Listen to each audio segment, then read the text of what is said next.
Hello friends, आप सभी लोगों का हमारे स्मार्ट लर्निंग पॉइंट चैनल में स्वागत है।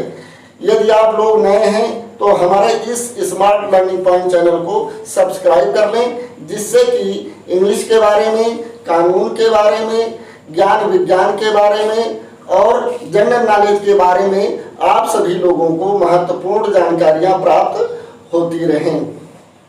आइए हम आज आपको यूज ऑफ कुड के बारे में बता रहे हैं। ये सहायक क्रिया है। सहायक क्रियाओं का प्रयोग कब और कहाँ कैसे किया जाता है, इसकी जानकारी होना बहुत जरूरी है। हाउ टू कुड, इसका प्रयोग हम ऐसा आपको समझाएंगे जिसका आज तक आपने कहीं वीडियो नहीं देखा होगा, ना किसी किताब में पढ़ा होगा। ये बहुत सरल तरीके से मैं आपको समझा रहा हूँ। इसको पूरा वीडियो आप लोग ध्यान से देखिए। Use of could.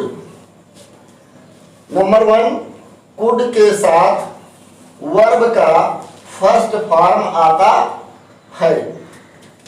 कुड के साथ ये दिमाग में बैठा लीजिए कि वर्ब के सेकंड फॉर्म का प्रयोग किया जाता है।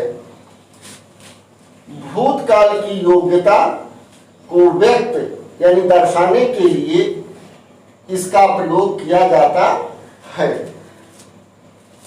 कुड का प्रयोग भूतकाल में कोई क्षमता या योग्यता व्यक्त करने के लिए इसका प्रयोग किया जाता है। फॉर एग्जाम्पल, जब मैं स्कूल में था तब मैं धारा प्रवाह अंग्रेजी बोल सकता था। अब देखिए वो क्या कह रहा है कि जब मैं स्कूल में था, यानी ये पास्ट टेंस की बात हुई, यानी भूतकाल की बात हुई। जब मैं स्कूल में था तो धारा प्रवाह इंग्लिश बोल सकता था।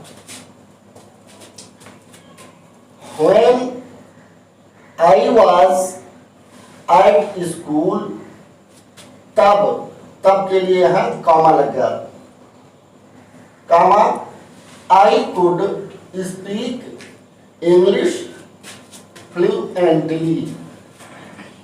फ्लुएंटली माने धारा प्रवाह। तो जब मैं स्कूल में था तब मैं धारा प्रवाह अंग्रेजी बोल सकता था। When I was at school, I could speak English fluently। जब मैं स्कूल में था तो धारा प्रवाह इंग्लिश बोल सकता था। नेक्स्ट, यहाँ कुड के स्थान पर was, were, able to का प्रयोग भी किया जा सकता है।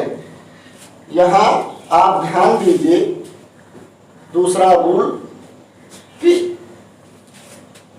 कुड के स्थान पर was, were, able to का प्रयोग भी किया जा सकता है। जैसे इसी का कि जब मैं स्कूल में था तब धारा प्रवाह इंग्लिश बोल सकता था। When I was at school, I was able to speak English fluently। अब देखिए यहाँ I could है तो यहाँ I was हो गया। I was able to speak English fluently।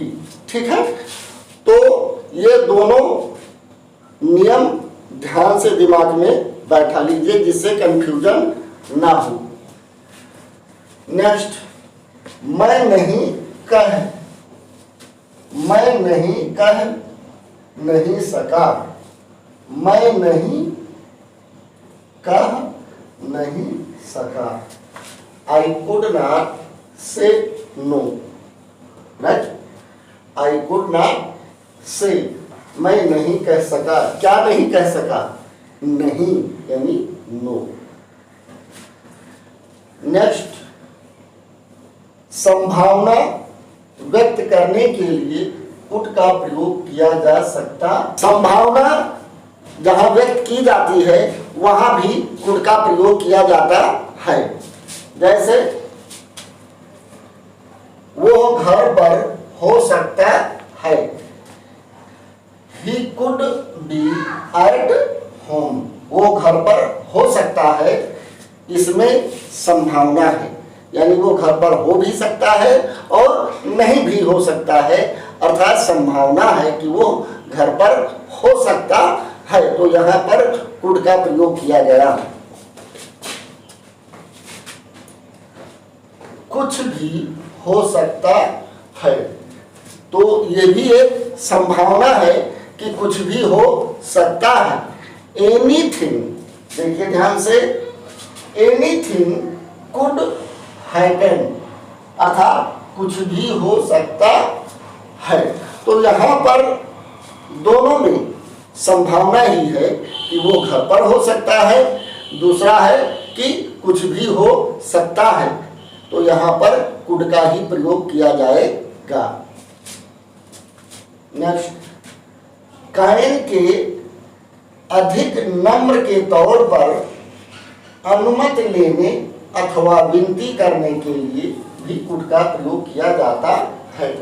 जहाँ पर आप कोई चीज बहुत ही विनम्रता से कहना चाहते हैं, नम्रता से कहना चाहते हैं, वहाँ भी कुड का प्रयोग किया जाएगा।